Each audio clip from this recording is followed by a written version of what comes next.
আপনাদের যাদের storage full হয়ে যায় তাদের জন্য এই ভিডিওটি। প্রথমে আমরা চলে যাব সেটিংস অপশনে। সেটিংস অপশনে যাওয়ার পর আমরা এখানে অ্যাপস নামে একটা অপশন খুঁজব। এটি পাওয়ার পর এর ভেতরে একটা ক্লিক করে দিব।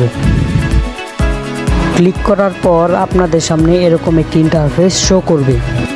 তারপর আপনি যে কোনো একটি অ্যাপ সিলেক্ট করে নেবেন। আমি এখানে গুগল সিলেক্ট করছি। এরপর আমরা এখানে শুধু একটা ক্লিক করে দিব।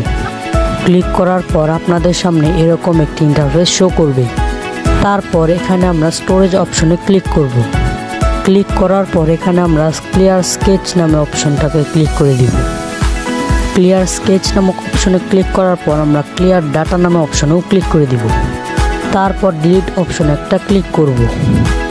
এরপর এখানে ব্যাক করে চলে আসব। এখন আমাদের এখানে কোনো কাজ নেই।